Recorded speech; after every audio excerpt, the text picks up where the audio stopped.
Yeah, 500,000 sharks may die because of COVID. I just saw that article in there, and apparently they use there is out of their liver. They take something from their liver. Squalene. Yeah, their livers contain an oil called squalene, and it's kind of like an added substance that helps boost the immunization.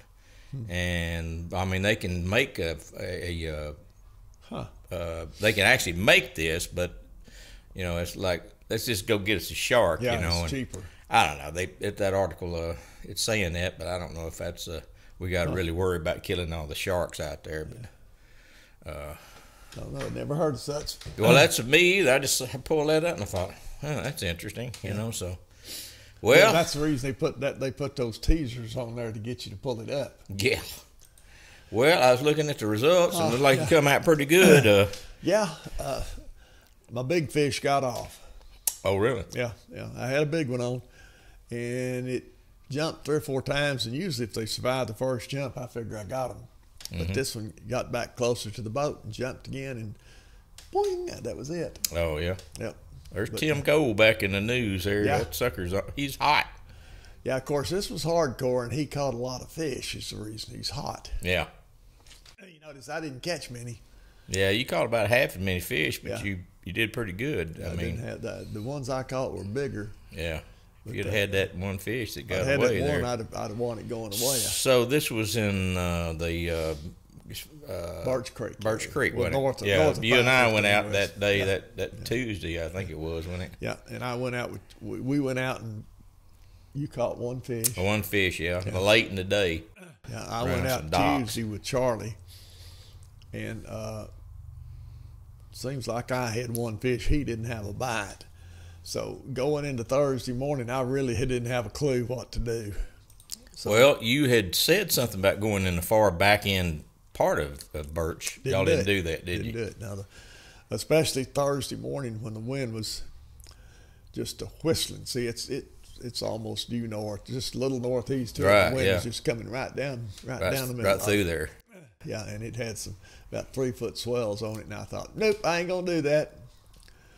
So we went up to the power line and turned. Where is the power line? That power line, I think, is right along in here. Yeah, there's Briar Creek. It's right along there. Yeah. Turned left and came down that bank to the Red Boat House. Did not catch a thing. Turned around, went back up into the wind. Didn't catch anything. Went to the boathouse on the point. It's the oh Lordy, Denver Bronco fan. Didn't catch anything there. Went across the Buzzard Bay. Finally caught a small fish over there. Oh, yeah. And kept fishing in that area. Caught my biggest fish over there. The biggest one I actually got in Buzzard over there? No, it was just in that little pocket out in front of Buzzard. Oh, yeah. Right there, about where your marker is, as a matter of fact. Back up in there. Yeah. And that's all we did there. And by then it was like 1 o'clock. So we went back across the power line and started down the bank. And just like week before last, I caught 5. I had 2 already. I caught 5 fish in about 15 minutes, including losing a big one. Really? And then that was it. It's amazing how I don't know whether they're just sitting there waiting or whether we start them up or what. But yeah. So where were we as far as the docks? Were we right here, or were we a little further north? We were there at the power line. At the power line. South of the power line. Okay, yeah. we were back along in here. Yeah. Now, actually, the fish you caught was just north of the power line. Okay, yeah. See, we went up to the point there where the Denver Bronco fan was his place. And So what were you fishing with this time? Spinnerbait. Spinnerbaits? Yeah. White? White chartreuse. Talked to a guy Tuesday afternoon. I said, how'd you do? And he, I shouldn't say this. I'm being tacky when I say it, but I thought he was being an SA. Because he said, oh, yeah, I did real good this morning. Didn't do anything this afternoon. I said, really? What'd you catch them on? He said, crankbaits and spinnerbaits. When somebody is that cocking tells me that I figure he caught 3 or 4 fish instead of the 10 or 12 that he described. But anyway, I thought, well, if he caught them on spinnerbait, I like to throw a spinnerbait. So I threw a spinnerbait. Oh, okay. And I also I threw the kitchen sink. I just couldn't get them to bite anything except the spinnerbait. Caught one on a wacky worm. Huh. That was that candy bug, on a candy bug wacky worm. Yeah. First wacky worm fish I've caught in Lord only knows how long. But everything else was on a spinnerbait. My partner did not get a bite. Oh, man. I mean, not a single bite. Of course, it's a spinnerbait bite. It's always seemed to me that the guy in the back of the boat, if they're on spinnerbaits, the guy in the back of the boat is in trouble. Mm-hmm. Because you go down a bank and you clean out all of them that are going to bite, Yeah. whether you intend to or not. If they're aggressive enough to hit that spinnerbait, you're going to catch it. Did you try out those docks we were on again? That this time? Docks. Where we were back up there, up in this area, back up in here. Yeah. Well, yeah, we fished that. Y'all did fish those docks. Yeah, we fished all those docks. Yeah. We came down through there. Yeah, fishing all of them. Yeah, we did. That's the only place we fished. We didn't fish anywhere. Am I telling the truth? Yeah, we didn't fish anywhere else during the tournament. Charlie and I went everywhere you can think of. Wednesday trying to find something. Pre-fishing. Yeah, pre-fishing. We'd go and hit what had always been the best area and go from there to the next, just kind of leapfrog around the lake trying to find something. And it just didn't work out. Of course, that east wind, we just had a front come through Tuesday afternoon, I guess. And, of course, it wasn't much of a front, and the wind had been blowing out of the east for so long, you'd think whatever effect that has. Yeah. They'd be used to it. But anyway, yeah, Charlie and I went into Duck Cove. Right, we did. And it didn't do any good. Didn't do any good. Yeah. We didn't go back in there. But anyway, that was all there was to it. Yeah. So this week you got LFA. LFA, yeah. And so what are you planning on? Where are you planning on going on that? Well, I'm going to stay on the other side of the lake, I think. Back on east side of the lake? East side of the lake, yeah. That's the area that I had. That's my comfort zone. Yeah, yeah. I'm going up this afternoon. I've got to do some work on the boat tonight, and my new batteries are in, so I'm going to get up and go. I'm going to go up to Sarton Marine on Tuesday at 1 o'clock to have them installed. So I'm going to go out Tuesday morning, and I'm going to make a pass through Glade, and that's probably all. Yeah. Come off the water about 10 and go take the old batteries out and the old charger out, and then go hit the car wash on the way up there. Yeah. Clean it out while I've got the opportunity, and then come back and get everything ready to go Wednesday morning, and then go out Wednesday. And depending on how I did in Glade, if I feel confident about Glade, I won't go back, but I'll probably stay north of the 515 bridge. But if I didn't do anything in Glade on Wednesday, I may go down to the dam and try some deeper fish. We'll see. But it's as of right now, I really don't have any idea. I can't believe that I could go back into Glade where I caught fish 2 weeks ago and catch them again, because it just hasn't been working that way for the past 6 months or past couple of years. You catch them today, you don't ever catch them there again. Right, I don't understand why, but that just seems to be the way it works. And that's the reason so many people die on Lake Fork, is they'll catch it on practice day and go back in there and there's nothing there. It doesn't work, yeah. It don't work that way. Nothing works anymore. So did you get a chance to try out that? I did. Yeah. That I should say fish finder, I guess is what you call it. The live scope. Yes, we played with it a little bit.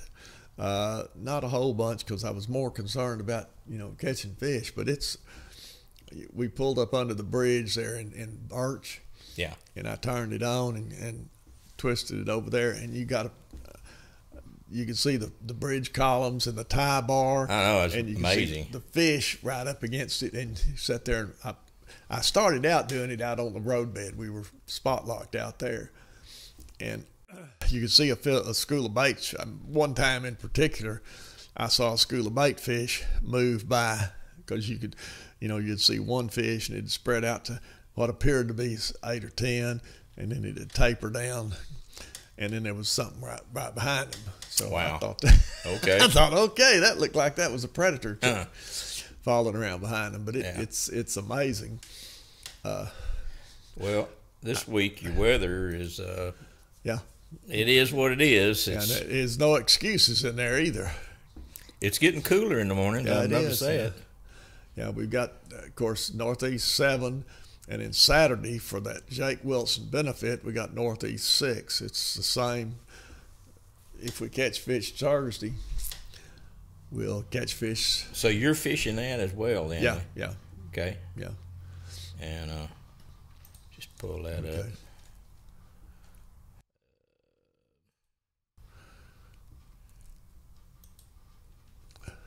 There was a big ad, but that's okay. Let's see, 5th. Did I miss it? Jake Wilson. Yeah, Jake Wilson. Jake Wilson Memorial right there. Mm-hmm. Yeah. So you got Thursday's regular tournament, and then Saturday the Jake Wilson Memorial. Jake Wilson. For those of you that might have been interested in that Billy Dyson Red Skeeter, it's still showing on here. I should have taken it off last night and I forgot it, but it has been canceled. It is canceled. Yeah, it's Sunday. Okay. So, but Jake Wilson. Yeah, see Billy Dyson Red Skeeter Memorial, they canceled it. It is gone. They said they couldn't get any contributions, which I believe, because that's what happened to the DPS trooper thing. Of course, they didn't. Neither one of them had a far enough advance. Started soon enough ahead of time to get anything done. Well, we still got COVID. I mean, we're proving that every day, with the president getting it and half of the Congress. Yeah, isn't that the truth? I would hope that they can get that under control and get past this election and get it done. Yeah. But it ain't stopping the fishing, so. They've got the fishing tournaments figured out pretty well. The only time you run any risk, I guess, of exposure is during the weigh-in, but you can maintain social distance if you try. Yeah. And wear a mask, and you're gonna be okay. I got to where the more I hear about it, the more I think that if you're outside and you got a mask on and you're a little bit careful, you're not gonna catch anything. Yeah, you're gonna be fine, more than likely. It's inside without masks. Right. That get you. You get inside an enclosed vehicle or a room or something, and so you're much better outside, I think. Get in a sealed Suburban with 7 Secret Service guys. Yeah. So. Oh well. Anyway. Then after, next week. Let's look at next week. I think next week is Berkeley. Yeah, you got Berkeley starting on Saturday. Let's see, where am I at? Next one right there. There we go. Yeah. Berkeley starts on Saturday, finishes up on Sunday, day 1 and day 2, and then it's crappie season. Pretty much. Yeah, Bobby's interested. Of course, we'll continue to fish the weekly tournaments. Weekly tournaments. LFA and hardcore. Yeah, they'll continue to happen, but I'm kind of looking forward to crappie season, and she is too. Well, I bet. So the Berkeley is going to be interesting. Of course, last week the fish that I caught when I came in first, I caught on a Berkeley power worm. So was on a Berkeley power worm, so I feel good about that already. Although I did not catch a fish last week on a power worm, and I threw it because I thought the fish over there would bite it just the same, but they didn't. Yeah. So anyway, The fish are shallow. They have not.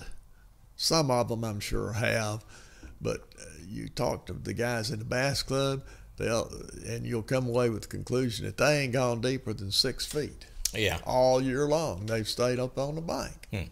So the reason for that is there is a little vegetation around the bank, and if there's a little vegetation, that's where the shad are, and where the shad are is where the bass are. Although you can get out in the middle of some of these coves and the shad are so thick you could almost walk on them. Yeah, you've been seeing a bunch of that. Oh yeah, it's amazing. It'll be interesting to see when we do have a cold spell, and we have a little shad kill. Yeah. What'll happen with a jigging spoon bite? You ought to be able to get out there and just wear them out with a Hopkins spoon or one of those big flutter spoons. We saw some huge shad. I mean, some 6 and 8 inch shad, which is a pretty big shad to me. And they were coming out of the water like there was a 15-pounder after them, Might have been. But we never did catch anything doing that. But the water was just working. Where we caught fish, the water was working live with shad up against the bank. Yeah. So that's something to look at. Right. Well, they're not letting water out of the dam too much at all, and water temperature. What was it? It's in the upper 60s. 60s. I mean, it has dropped dramatically over the past 2 weeks. Yeah. Which that should.